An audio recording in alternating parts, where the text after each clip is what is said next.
welcome to the International Code Council Region I and Region I Radio show. My name is Tim Spears. I'm the host of Region I Radio. Region I was established in 2014, and we're made up of 3 states, California, Nevada, and Hawaii. That also includes many ICC chapters. We're dedicated to excellence in education and engagement to promote a safer environment by bringing individuals together. Our podcast aims to provide valuable information and insights to professionals in the building and fire safety industries. We cover a wide range of topics such as industry updates, best practices, and interviews with experts in the field. We also aim to engage with our listeners by discussing relevant topics. Whether you're a code official, building inspector, architect, engineer, or someone interested in fire and building safety, our podcast is for you. We believe that by sharing knowledge and resources, we can promote building safety, contribute to the betterment of our communities. So if you want to stay informed and up to date on the latest developments in building safety industry, be sure to tune in to our podcast. In this episode, I spoke with Susan Dowty, Government Relations Manager with the International Code Council. In this episode, we discussed her background, the role of Government Relations Manager, and how they assist local code officials, code development, building safety month, recruitment and retention, and many more topics. Links to the items we discussed can be found in our show notes. All right, Susan, welcome to ICC Region I Radio. How are you doing? I'm doing pretty well. Thank you, Tim. Good to be here. I'm excited to have you here as well. I'm excited to have you on this episode in the sense that we're getting ready for Building Safety Week. And I think that's something that Building Safety Month. I said that last time. I think I can't remember who I had Maddie. I was talking to Maddie Domineski, and in my intro, I said Building Safety Week, and I said it like 4 or 5 different times. And so my mind, I think, because I think about Fire Prevention Week only being a week.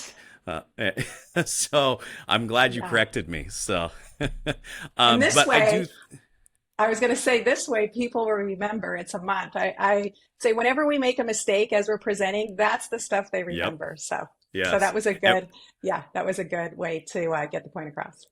And we did it up front, so if you're only catching 5 minutes of this, you'll be able to understand that it's Building Safety Month, not week. So, right. But like I said, we are approaching or in Building Safety Month for the 2023, and so it's great to have you on to talk a little bit about building safety, and then really kind of talk about your career and what the ICC or the International Code Council does on through government relations and how that assists a lot of our folks. But before we get into that, can you share a little bit about your background, how you got started in your career, and your role as the government relations manager? I know that you cover the state of California and some of the western area, so I know you're extremely busy. So can you share a little bit? Sure. So I've had a long career in building codes, and it started back when I was 18, and my parents wanted me to get off to college right away with the summer after graduating from high school. And so I was accepted to Cal Poly San Luis Obispo and majored in civil engineering, was always good with math and science, and loved buildings and bridges and dams and things like that. And so then, fortunately, in my first year at Cal Poly, one of my professors provided a very interesting presentation on the 1971 San Fernando earthquake, which I actually, living in San Diego and growing up there, I did feel it. It was like about 6 a.m. And I remember shaking in my bed, and that piqued my interest when I was young. And then with this presentation, he went over the building damage, and I was just hooked. It was like, come on, we have to be able to do better than this. We're in earthquake country. And so that kind of set the stage for really the remainder of my career. And I specialized in structural engineering and then seismic engineering or earthquake engineering, and was fortunate enough to land a job with the San Diego County Building Department right out of school. Oh, wow. And stayed there for a couple of years and did plan review and loved it. And the Mexico City earthquake took place during that time, and went down there to see the building damage. And Then just after staying with the County of San Diego for a couple of years, I moved on to ICBO in Okay. Whittier, and that is one of the legacy organizations that published the Uniform Building Code. So for Mm-hmm. some of us old timers, we all remember that. And I was actually the first female engineer that they hired, and they Wow. introduced me as such, yes. And so I stayed there for about 13 years and did plan review for a Okay. number of years and then moved over to code development. So got really involved with code development and actually was the structural secretariat for the first IBC and Oh, wow. I enjoyed didn't know that. that. Yeah, yeah. And during that time period, there were a number of earthquakes you probably remember. There was the Whittier Narrows earthquake, the Loma Prieta earthquake, the Northridge earthquake, and Mm-hmm. others that I was able to go out and do building damage assessment. So I enjoyed that very much. And then seeing how the code improved over the years to address the lessons learned in the field. And then after ICBO, I went to SK Ghosh Associates, which is now currently part of ICC's family of solutions. And so that's a seismic and building code consulting firm. And I was there for about 16 years before coming back to ICC. So you can see I was always involved with Yeah. building codes, building code development. And over those, I don't know how many years it was, like almost 30 years, made a lot of connections and met a Mm-hmm. lot of people. And so coming back to ICC, I was able to use those connections that I had made to advance modern code adoption and all of the different things that ICC and the family of solutions does.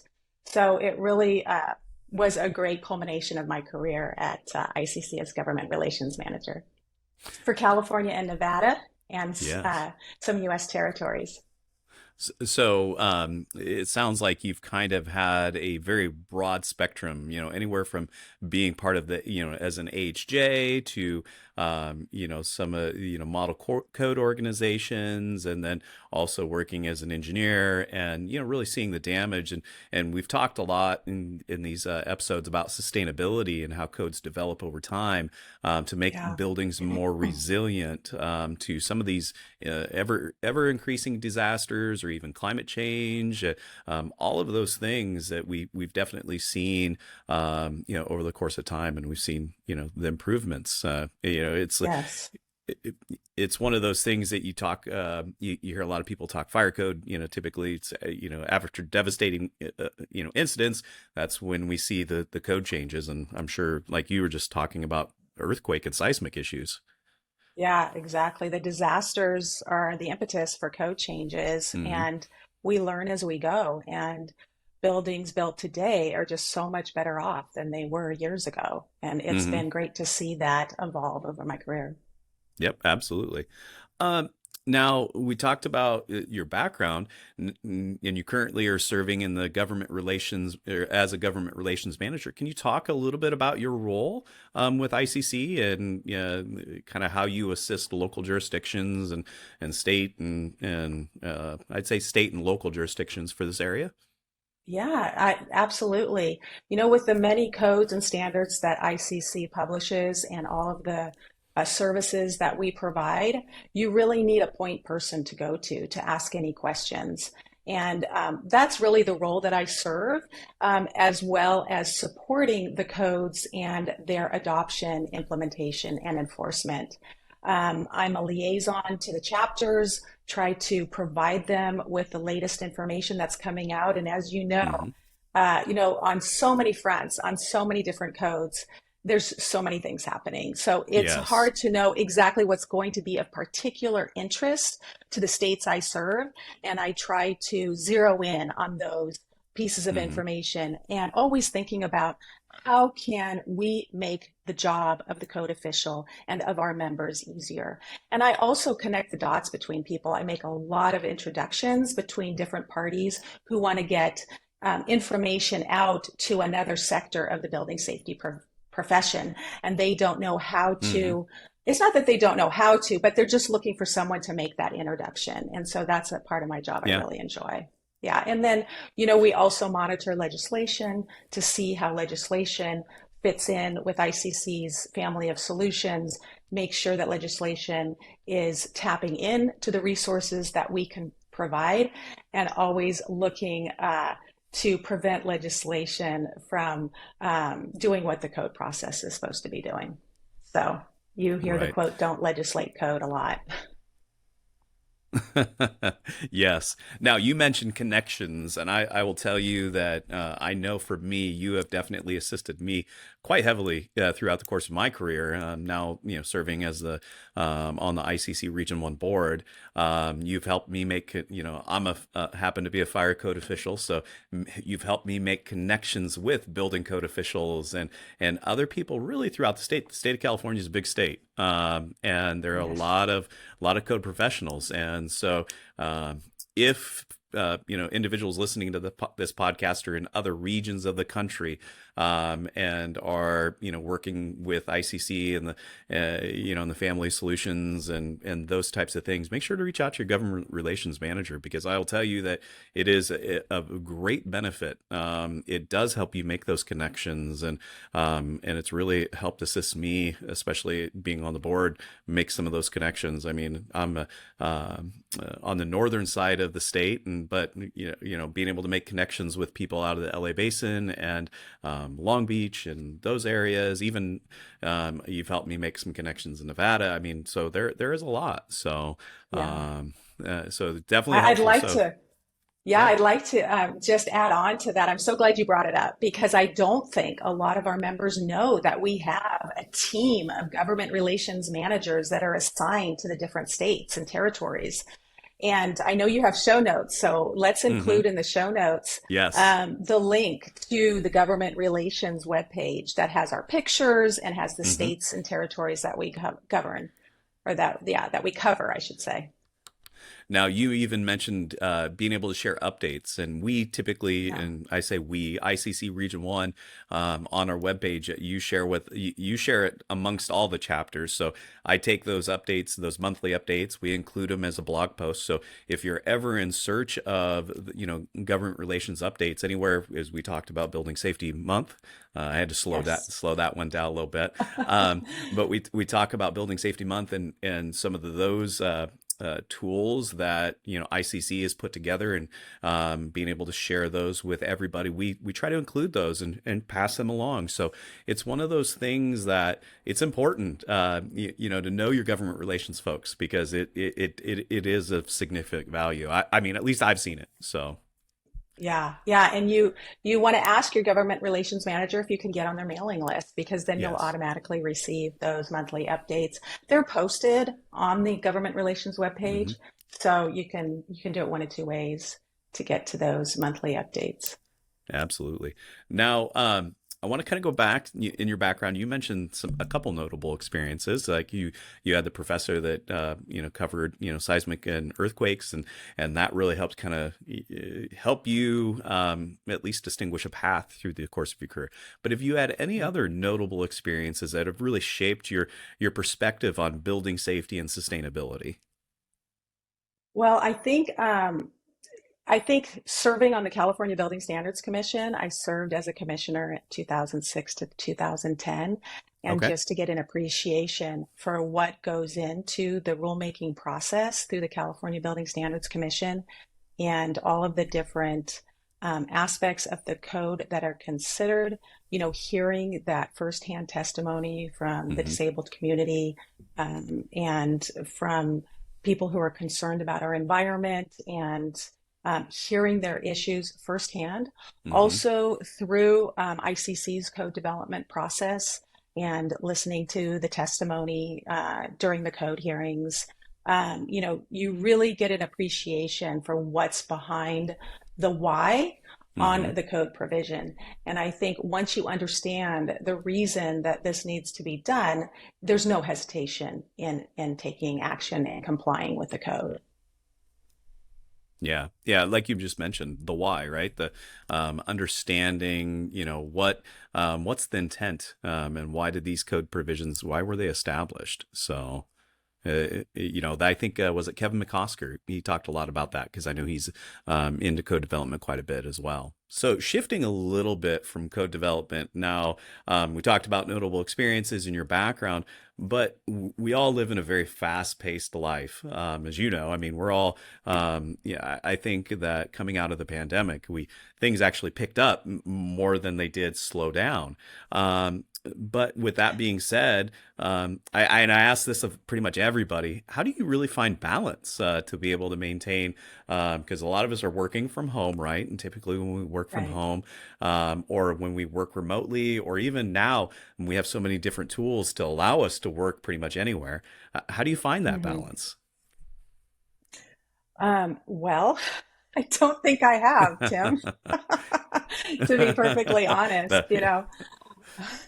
Um, I have realized that, through the pandemic and afterwards, and just also even pre-pandemic, that, we're becoming accessible 24/7 and we have hmm different time zones. So, and you want to stay, um, you want to stay current with your inbox. And so I find Yes. myself checking my email all too frequently. And I find excuse me, I find myself when I go on vacation, that I will dedicate an hour to just staying up to date with emails. So I'm not sure I would Mm, recommend that to others, but it helps me personally so that when I come back, I stay a little bit refreshed from the right. vacation versus having to put in those 5 hours once I get back. If let's say I'm taking a week vacation, I do try to get the calendar out and plan some vacations, plan some getaway weekends, and then, hmm use the time in the car or on the plane to catch up with things. But it's very different than when I started working, where you had a very clear-cut hmm 8-hour day. I mean, we didn't even hmm have computers, desktop computers when I started working. It was back to the typewriter days, the message pad, when someone called, can you please call them back? I remember when fax machines, came on the scene, and now, Right. the younger generation doesn't even know what a fax machine is. So I've really seen it evolve over the years, and I hmm have to tell you, it's a challenge to keep that work-life balance.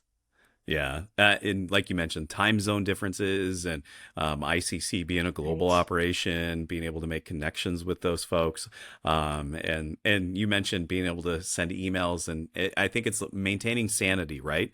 Mhm. Because you know that things are piling up in the background. Um, Yeah, exactly. And you try to set boundaries best you can. And I try to not email others on the weekend or off hours, or right. crazy hours. So I leave a lot and then send it later, um, to try to set a few boundaries. But it's a challenge. Yeah, no, I'm the same way. I do the same thing.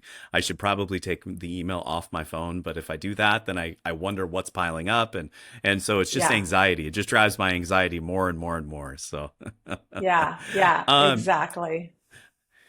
we hit on it a little bit, but I do want to talk a little bit about Building Safety Month and what Yeah. ICC is doing or what they have done as we approach or as we are in the month of May, and what local AHJs can do throughout Building Safety Month, or Yeah. and the resources that ICC offers.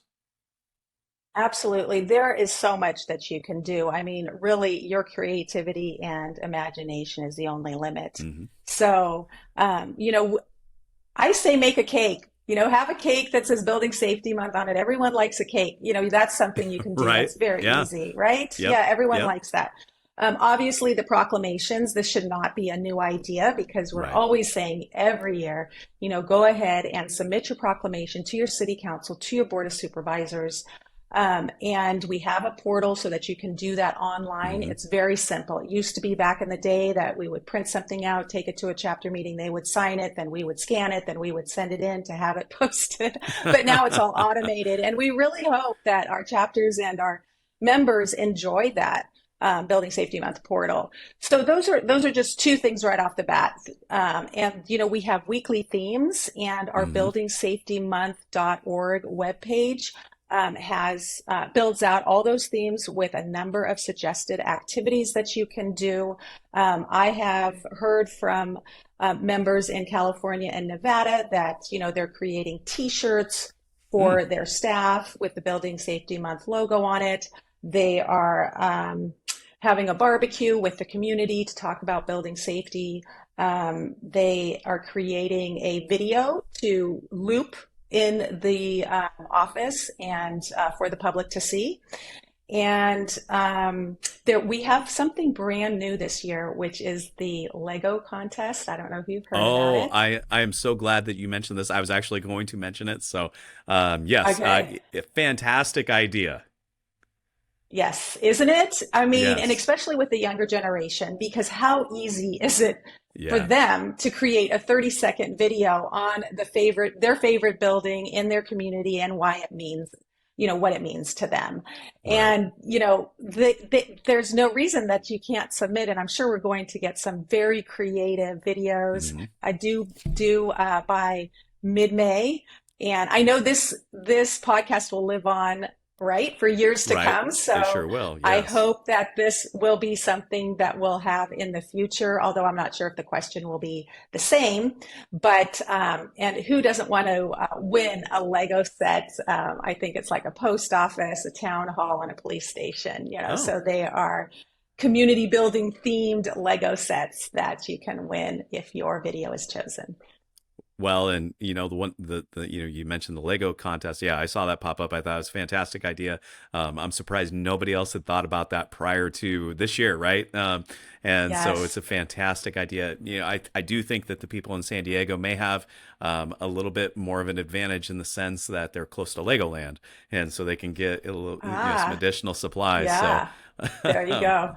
There But you I'd like go. to see Yeah. the creativity. That's going to be cool. I'm interested to see how Yes. that all happens. So, but also engaging the younger generation, and trying to engage them in the importance of building safety. So, but I think really Building Safety Month is kind of, I think we kind of celebrate that in this podcast a lot. Is we try to highlight those that are in the building safety profession and really try to show, shine a light into those areas that, and bring recognition. That's kind of what, really the impetus to this podcast, because a lot of us do a lot of important work. I talked to Chief Daniel Berlant, and he kind of said the same thing. We do a lot of important work that may not, be recognized, because if we're doing our job, things aren't happening, right? Right. We're having resiliency, and things are moving forward, and there's a level of safety. And so, by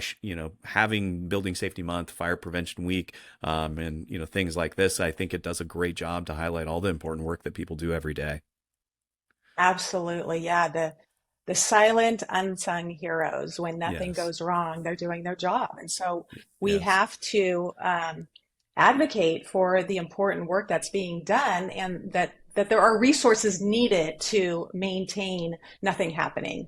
Right. And so, yeah, definitely want to use this platform to get the word out. And we have a supercharged communications team Hmm. that is taking things to the next level, and it's so great to see.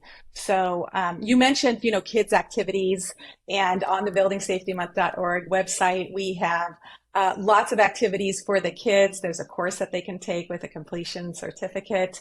And we also have these hard hats, but they're not really hard hats. They're plastic versions Yep. with the Building Safety Month logo on the front. And so, I have had members contact me and say, when are they going to be available? Because I know they sell out. So Yeah. take advantage of the resources that you find there. Yeah, in the fire, I don't have one sitting next to me, but in the fire world, we always have those plastic fire helmets, man, and kids Uh, absolutely love those. They are a hit. And sticker yes, badges and those types of things. I mean, it really helps kind of yeah, identify, what we do and the importance of what we do. And like you said, having those resources available, that will definitely help us engage maybe some younger children.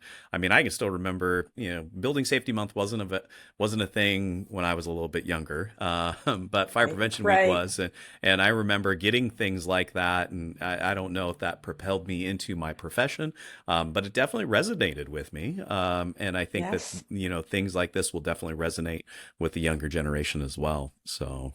Absolutely. Get them while they're young. Yes.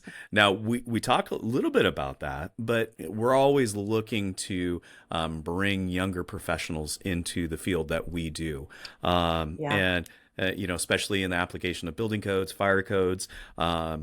So couple questions there would be like, how do we really engage the younger population, or what recommendations or what suggestions do you have to help us maybe engage some younger people into the profession of building code, building safety, and then also too, what skills do you find that are important for those hmm those individuals to have? Yeah, absolutely. And I think I've heard you ask this question on I previous have. podcasts, right? Yes. Yes. Yes. And I mean, great ideas on your past podcast. Share the podcast with friends and family, right? And then, Yes. through your podcast, we may be getting people entering the profession because they Yeah. hear about, the careers of Yes. these champions that you've interviewed. And, I find that as I go about my business, I'm always thinking in the back of my mind, would this individual enjoy working in the Mm-hmm. building safety profession? Would they be a great permit technician or Mm-hmm. a building inspector or a plan reviewer or a building official or a fire prevention officer? Anyhow, you get the picture. Yeah. Yep. So, I think sharing with whoever we can share with is a great way. ICC has a mentorship program, and I Mm. think you're familiar with it Yep. through our Safety 2.0 program. Right. And so, what happens with that is if somebody is interested in getting a mentor, they will apply through the portal, and then the government relations manager assigned to that state in which the mentee resides will be notified. And Okay. so I get notifications regularly. And what I do is I contact that person. And I'm always asking, how did you find out about ICC? And how did you Mm-hmm. find out about this opportunity? And it's typically through a friend Okay. who said, hey, this is what you should do. This is a great career. Mm-hmm. And that's probably in the age range of 30 and up. Now when Yep. we're talking about colleges and high schools, there's so many opportunities for us to get out there and to talk to people, and there are a lot of contests and design builds that are being put on that provide an opportunity to let the high schoolers and the college aged young adults know about the building department profession. Yeah, it's one of the, like you said, having that mentor and that professional network is definitely very important, because then from there you can, learn a little bit more. And I've definitely, we talked earlier about, how you've helped me connect and build my professional network, but also making sure to get involved in your chapters. If you are a younger code professional, either building, fire code, code enforcement, whatever it is, make sure to get involved in your local chapters, because that is one of the great benefits. Be involved, get on committees. You'll learn so much, and it'll be of great benefit. Being part of the Northern California Fire Prevention Officers Association, done a lot of work in code development, and through that work in code Mhm. development, it's definitely propelled me into certain areas and made additional relationships as well. Yeah. So, yeah. Yeah, and just as a matter of fact, today I'm going to be participating with a virtual Calbo job fair. Yep. I think it might be called the Calbo Job Career Event. And I will have a few minutes to share with the students. And, I tell them about the chapters, but, I tell them bookmark the ICC website, Mm-hmm. connect with the social media channels.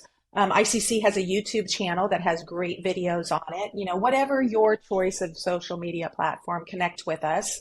and take a look at the job board, whether it Yes. be on the Calbo or, your professional organization's website or the ICC website. We have a very robust job career board, and you can take a look at all of the different positions available to you and get a sense for the pay and the work involved.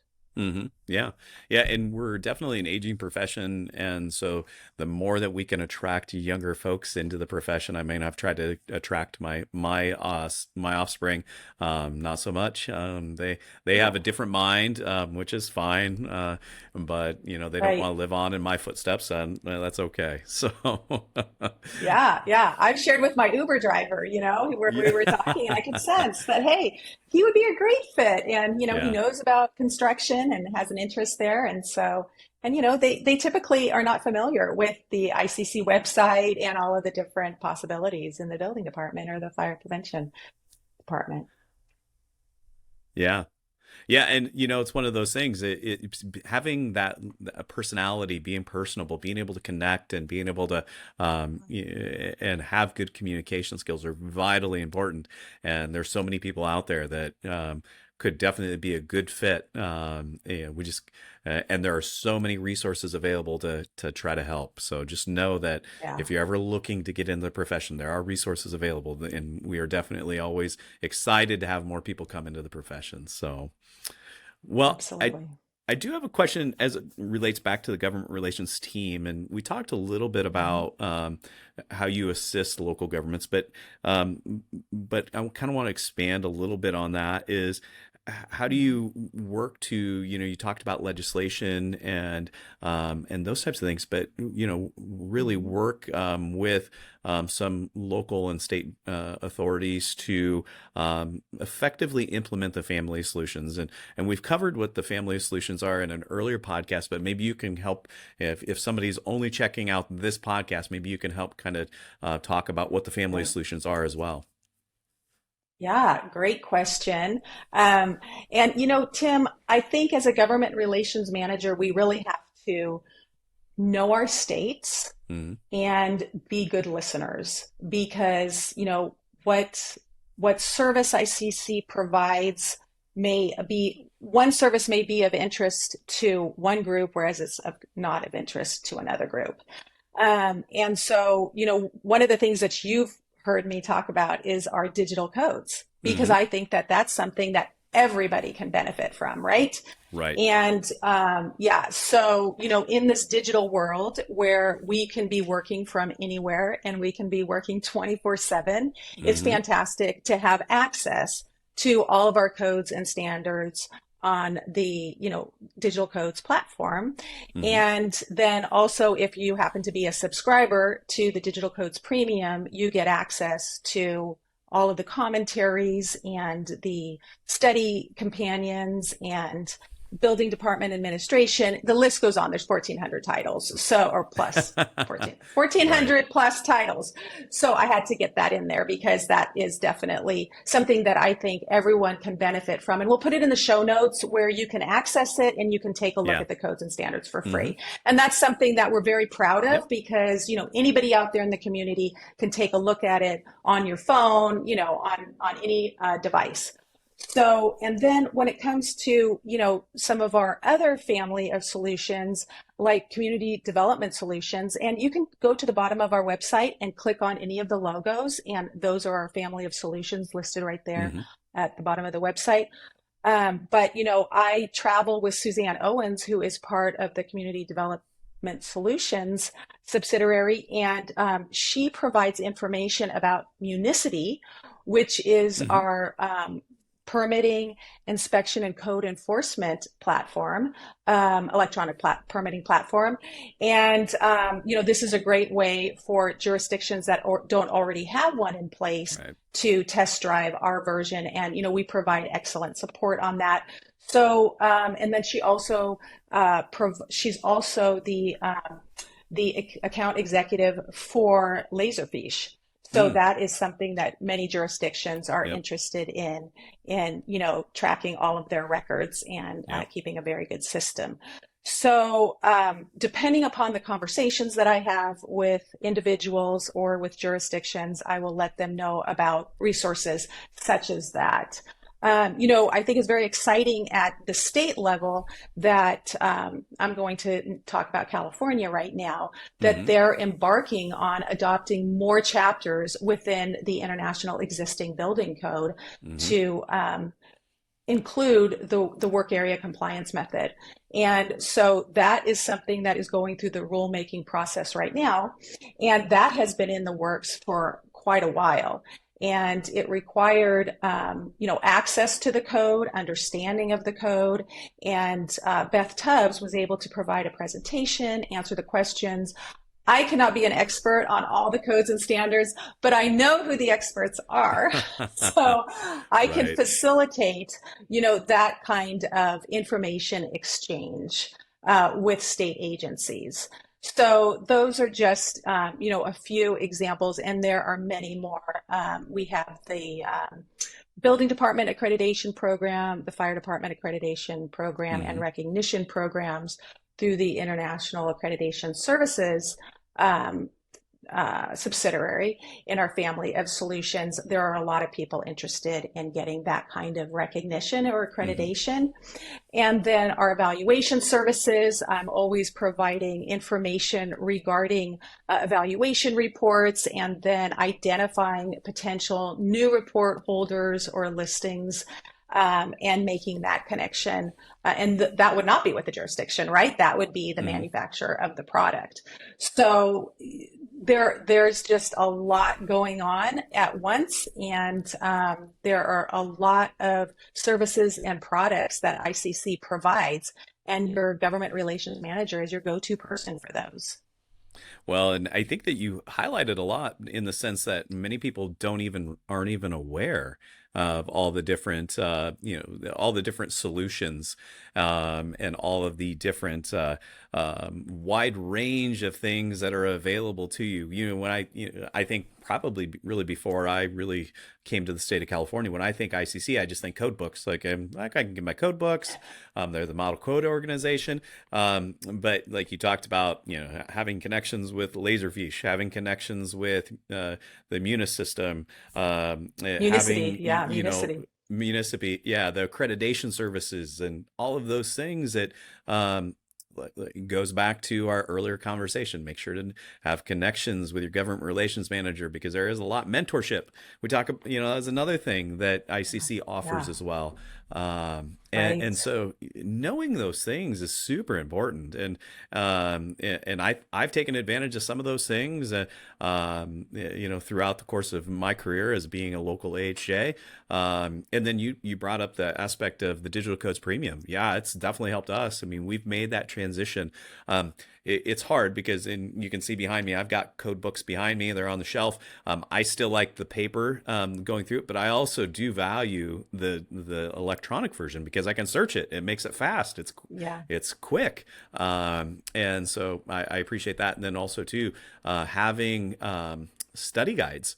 We just had one of our Mhm. staff members take one of the certifications exams, and we were able to access the study guides through Digital Codes Premium, and it was a great benefit. And they were successful in their exam. It was great. So, Yeah, and the flashcards are up there too. So yep. yeah, it is, and it's there. We're just adding more and more to it. And when the Hmm. 2024 codes come out, which will be in the fall, they'll automatically be added to your library. And so it's I call it the Netflix of codes. You get your new season of codes. Yeah.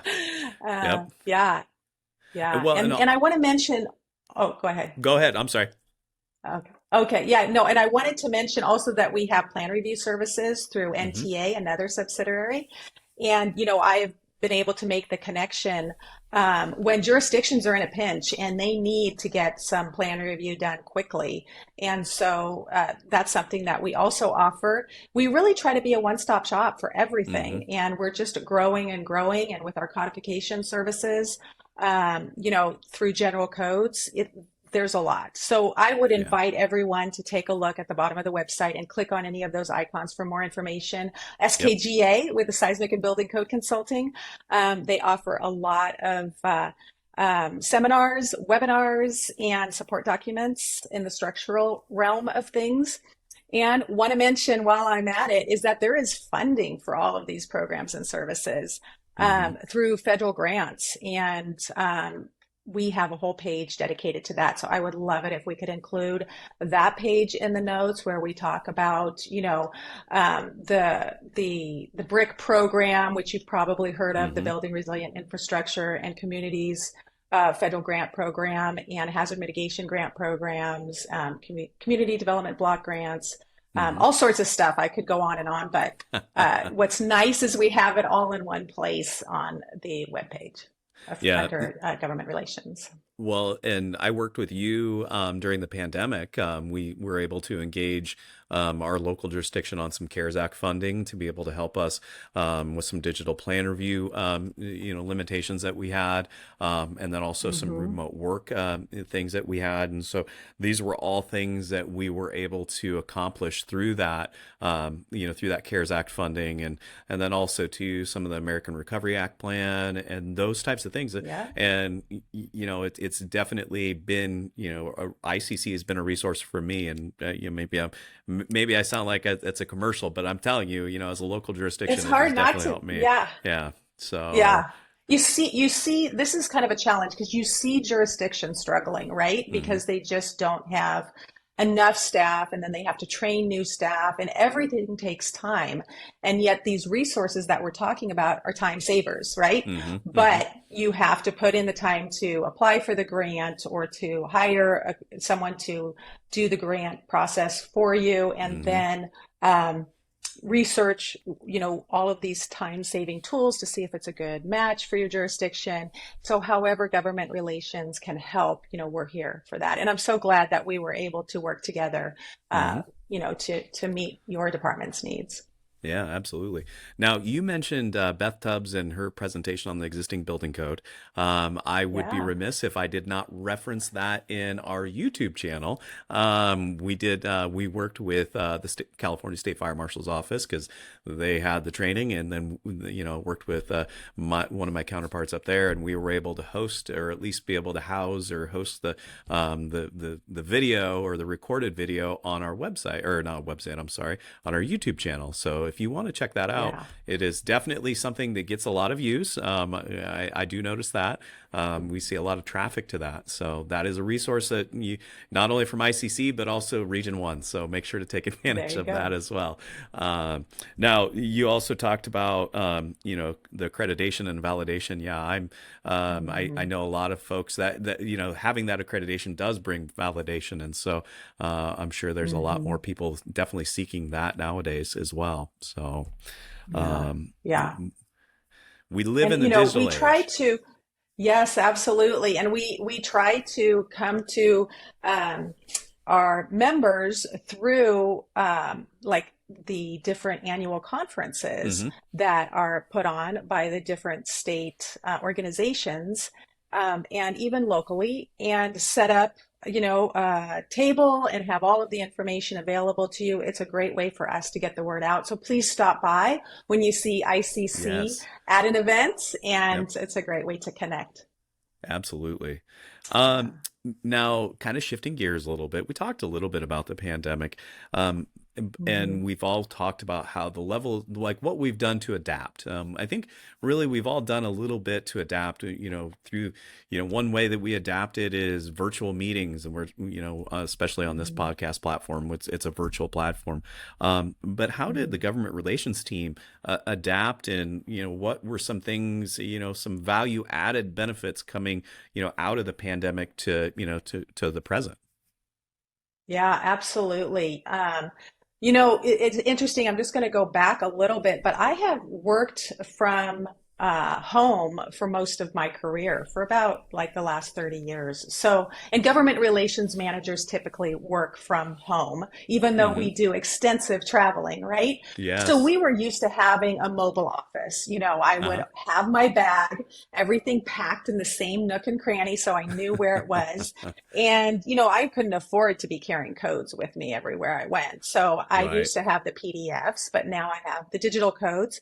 And when I would travel to chapter meetings pre-pandemic, it seemed like so much time and so much effort to get to a chapter meeting, and I could only do like maybe two a year Hmm. because of the time, cost, and effort involved.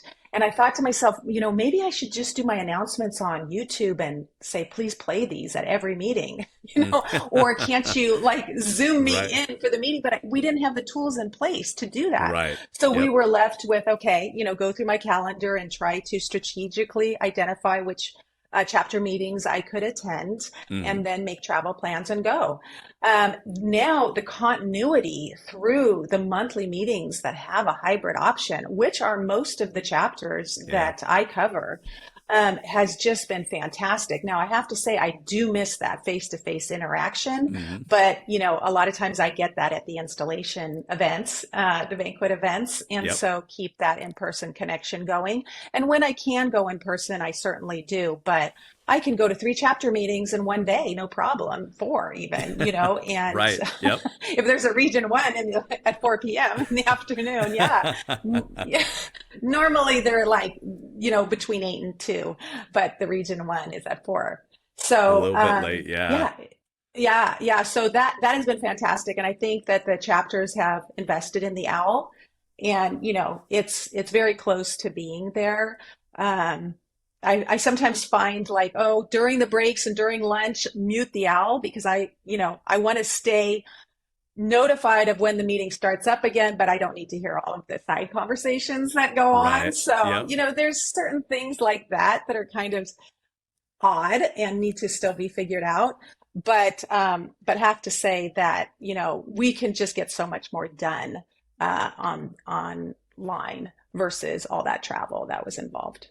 Yeah, and you mentioned the owl. So if people don't know what the owl Hmm. is, it's a webcam with a microphone and a speaker. It's kind of an all-in-one device that a lot of folks use. I know that we use it as part of our connection and hosting of our virtual meetings, and it's definitely it definitely helps. I think you were the one that mentioned that when you start hearing applause or loud laughter, it just goes on mute itself, so that way you don't get bombarded Yeah. with all the loud noise. So, but yes, the Yeah. virtual Yeah. options it definitely help. So, Yeah, and ICC is having their spring interchange beginning this weekend, and they're going to have the membership hmm. council meetings there and the major jurisdiction committee meeting there. And if you can't go to Tampa, Florida, you can join those meetings through Mm. the virtual option. It's going to be at 5 a.m. because the meeting's at 8 a.m. Florida time if you're on Right. the Yep. West Coast on Sunday morning, but still it is available to you. So that's been a great way to keep everybody connected. Yeah. And I think social media, has just evolved Hmm. over time, and the use of YouTube has Yep. evolved over time and just maybe has accelerated because of the pandemic. But people are really embracing the opportunity to get together in person, I They find are. now. Yep. It's, yeah, yeah. So that still continues as well. It does. Well, I have one last question for you, Susan. And this Okay. is kind of like maybe an overall kind of thing in the sense of you mentioned being in the industry for 30 years. And I'm sure that, many know that, you're approaching the end of your time with, in the profession. And so, with that being said, like I said, you've been a great resource to me, and I know you've been a great resource to many. I've talked to a lot of folks; they all speak extremely highly of how much assistance you've provided them, and so it's definitely very impactful for a lot of us. But as we look at the course of your career, and you mentioned typewriters and those types of things throughout the course of It your sounds career. so old, Tim. That's Well, all right. That's all I right. can still I can still remember like the word processors and DOS and Yeah. trying to figure. I still remember those days, but many kids do Yes. not. My kids do not. I mean, they've got their cell phones, and it's like they've Right. never had Right. to. They can't remember a day without them, right? But Yeah. what are some of the biggest changes you've seen throughout the course of your career as we head into the future? Like we've mentioned a few of them, but I'm sure you probably have seen some others. Yeah. I think that I think that I've seen more demands from code users and from the public on what the code provides and Hmm. understanding the performance levels, that different codes provide. And we're reimagining the Hmm. performance code. And I think that we're going to see some changes and we're going to see a menu of options for if this is the performance level that you desire in your Hmm. building, then this is what you need to do. And that's going to be very exciting. After any kind of disaster, there are questions asked of the code. It's like the code gets a Yeah. report card. Yep. And, we can answer those questions and we can say, okay, this was the code change and this is why it was not approved, the cost associated with Hmm. a code change Right. like Yep. this. And so, I think society is going to be asking for more from the codes and that we Hmm. need to embrace that. We need to be open to learning about new methods and options, and do whatever we can to get the word out regarding what the code does and doesn't do. Yeah, absolutely. Yeah. Yeah, I think that that's a good perspective. And you hit on a lot of the same things that when I talked to Judy Zakreski, she kind of made the same thing in the sense that talking about sustainability over time and making sure that buildings that are built today are going to withstand future events, and kind of the same Right. thing looking at performance. I think those are all things Hmm. that are definitely, as we look at sustainability, we try to plan for today, right? A lot of the codes are built, Right. or a lot of buildings are built off of things that we've lessons learned, but we have to be, Hmm. forward looking, right? We got to look to the future. Right. And how do we do that? And I think Hmm. that we're kind of getting pushed in that direction by a lot of projects as well. So Hmm. it's just kind of, I think we're going to continue to go that direction. Yeah, and I think that we're going to see more and more standards be developed, and these Hmm. standards can be options and requirements for Hmm. compliance within the codes, referenced in the codes. And I think it's very important for everyone to be familiar with the code development process versus the standard development process, and participate as much as possible for those topics that are of interest to you and where you want to make a difference. Absolutely. Absolutely. Yeah. All right, Susan. Well, we've almost covered an hour. But Okay. before we wrap up, is there anything else that you would like to share with our listeners? I just wanted to say, thank you to everyone who has volunteered, serving on the chapter's board of directors, serving on code development committees, serving on code interpretation committees. The list goes on and on. We are very dependent upon our expert volunteers, and they are incredibly talented, and they're really making a difference. And so I would like to say thank you to all of those individuals and encourage others who want to get involved. I get questions frequently, how can I get more involved on the Hmm. national level? And it's really simple. You can join a committee and you can Yeah. always type in the search bar, call for committees, and see what committees are open at any time. And Hmm. I think that by joining a committee, lots of other doors will open for you. And you're going to get out so much from being on a committee and serving alongside other experts in your field. So, just like to leave with a big thank you to all of our participants and volunteers and committee members. All right. Thank you, Susan. Like Susan mentioned, you can learn more about everything that we talked about in our show notes. We will make sure to include links, so that way you can access all the information. And then also, if you would like, or if you could subscribe to our YouTube channel, that would greatly be that would definitely help us out a little bit more as well. So then you can get all this great content and learn a lot more about building safety and all the important work that everybody does every day. So, with that, Susan, again, thank you. Thank you for joining us on this podcast. Oh, my pleasure. Thank you so much, Tim. Take care.